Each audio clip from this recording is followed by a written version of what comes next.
Did you know one of Ryan Gosling's daughters convinced him to wear glasses for his role of Ryland Grace because she said he looked smart in glasses? Oh, wow, that's fascinating. That's so cool to hear behind the scenes. It makes me think of the story of the girl who convinced Abraham Lincoln to grow a beard, and he actually listened. Love when adults take advice from little kids. Yes. Anyways, the film we are speaking of is Project Hail Mary, and it is. Wait a second.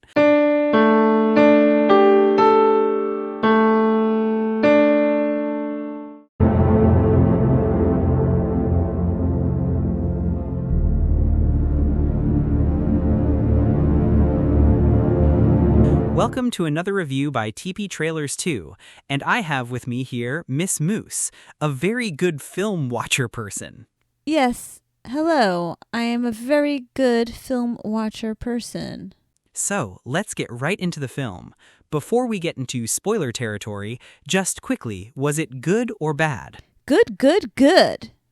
Very good movie, statement. And now for the spoilers. What I like to do in these reviews are the negatives, then the positives, then final thoughts or something. So, negatives. Do you want to go first? This one is definitely difficult, possibly that he wasn't that well of a developed character. Yes, we did see him as a professor in his classroom in his flashback, and we see him wearing his quirky glasses, so we know he's absent-minded, but other than that, we don't know anything else about him other than that he's a big chicken, but a very smart one. Yeah, he's definitely that. So, any other negatives you have? Negatives. Let me think. No, not really. Maybe if I was a pickier person, I would come up with some more negatives, but I found it very enjoyable. As for me, I found two negatives. I think that's about it. The first negative was that the flashbacks, I feel, lasted too long into the movie. They were great at the beginning, but we got them even near the end, and I found that a bit weird. Would you agree? Yeah, never thought about it that way. They had their time and place, and flashbacks should have really stayed in the beginning, and it should have focused on being present by the end. It's more of a distraction by the end, I should think. Yeah, exactly. Even if they were good flashbacks, which they were. So anyways, my other negative was... What was a very late flashback you can remember? That's my question. that he remembered he was tranquilized to come onto the ship. I wonder why they don't show it earlier. I have no idea either. Anyways... Maybe it was a trauma for him and he blocked it and he only remembered it later on. Well, he did have amnesia, but... Anyways, my other negative was something the writers couldn't really fix anyways, but what Grace had to say in his dialogue about saving Rocky. I especially found the line, "I can either go home or I can save Rocky," to be a bit not the best. I mean, that was what was going to happen, but I feel there maybe could have been a smarter way to do that. Too obvious, maybe. Like when you say it instead of showing it in a film, it's not as sophisticated. It's a bit too elementary, would you say? Like you're spoon feeding it to the audience, like for children. I feel in general the film was made for children. It was playful minded, not trying to be sophisticated really, just having a fun time. And we did watch it with some children. Yeah, we had a screening at a friend's house, and the friend had children, and they kept on adding comments about what they thought in the film. Anyways, I wouldn't call it for kids, but it is, well, partly. It's a perfect family film, meaning it is definitely good for kids, but also definitely good for adults. It's one of the tamest PG-13 films I've ever seen. Way tamer than Interstellar, for instance. Yeah, you don't need to take it too seriously, so that helps lighten things up. So there's basically a lot of humor. Which brings us to the positives. Do you want to go first again? First of all, the personality of the main actor was great. The script writing was funny, and I really liked the smart and quirky personality of Grace. The music was good. Rocky was unusual and something you'd think would have personality, yet they squeezed, not something you'd think would have, well, let me start over. I'll just say it again then if you want. First of all, the personality of the main actor was great. The script writing was funny, and I really liked the smart and quirky personality of Grace. The music was good. Rocky was unusual, not something you'd think would have personality, yet they squeezed a ton of personality from that hulk of junk. He was so uninteresting, no face or anything, and that made him interesting. Comparing it to E.T., it was too easy there, of course. You looked at him and you wanted to stare at him for longer. Here is different. He looked like a cross of a tarantula and those connecting cubes. He was very square. He was very likable, wacky. He was also very smart and funny and figured out how to talk the language. I think that's it. So, the directors were Phil Lord and Chris Miller, and I respect them. They did this as well as some interesting animated films like Into the Spider-Verse and the Lego Movie. Because they did animation in the past, maybe that's why this film was pretty appropriate for kids. Second, the music was really great.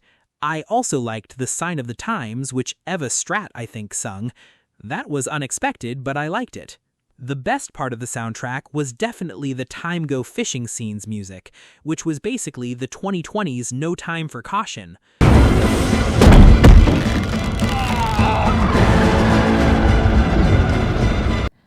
I do like fishing, so I guess in the end they caught a fish, huh? They caught a specimen, would you say?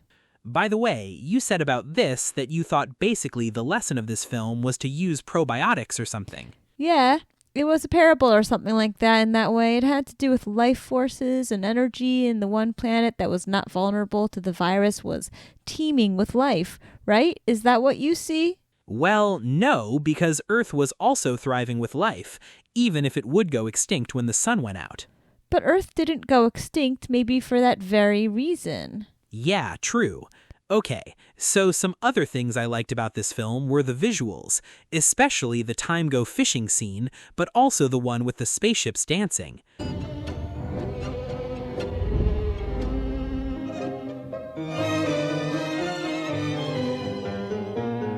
Rocky's spaceship looked cool, as well as his planet and the xenonite they used to make balls or suits or whatever. That was cool. I liked some of the other characters besides the lovable Grace and Rocky. The guy who helped Grace back at the labs I forgot the name of, he was nice. I liked when they went to the store and threw a bunch of materials into the cart. And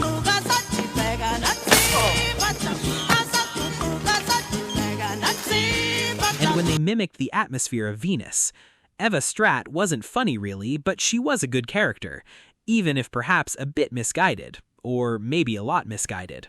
I liked her as the eccentric boss lady that was basically responsible for ensuring the survival of the entire galaxy. Well, at least 2 stars. Actually 3 if you include Tau Ceti. Anyways, I guess there's one last thing to include, which would be the humor. There was a lot of it. Nearly anything Ryan Grace said was funny, and Rocky had so many quotable quotes. I am Rocky from Arid. I am not Rocky from Movie. No, no, no, no. I'm pretty sure they know. There was also some good high stakes, especially in the Time Go Fishing scene, as well as some more emotional parts, like where Grace gives a funeral to his fellow astronauts, or where he says goodbye to Rocky. And it was so good of a payoff to see him reunite with Rocky in the end and live on his planet Arid, because I find living on an alien planet more interesting than living on Earth for an ending. I agree. Well, in conclusion, this film was really funny and wasn't too serious. It was hopeful, unlike most other sci-fi films, and I guess you can say its ending was happier than Interstellar's. Was it better than Interstellar? I'd say it was. So I think I definitely need to give this a 10 out of 10 because it's just so amaze. It's now one of my favorite films. What's your opinion on it? What would you rate it? I'll give it a 9 out of 10. I'm not going to give it a 10 because there's always something that can be more amaze. Leave room. Let's see. It was definitely a creative, interesting, funny, likable film, and I could watch again and not mind it too much, but it's still a solid 9. Yeah, that's fair. As for me, I don't know. I can't find that much that tops this that isn't full of action and less on character, or more inappropriate things that lessen the enjoyment, and less hopeful endings like in the still amazing Interstellar. So I think, though I will admit there's a lot more sci-fi to watch, I will keep the 10 rating. So anyways, let's have a conclusion. In conclusion, you do it. If you like outer space movies or science fiction, something lighthearted, and if you like Ryan Gosling, you are sure to like this film. Yep. Well, thanks, Miss Moose, for joining, and we'll see you in another one, I believe. Thank you for having me once again. It's my pleasure. Goodbye, statement. See you all again soon, I hope.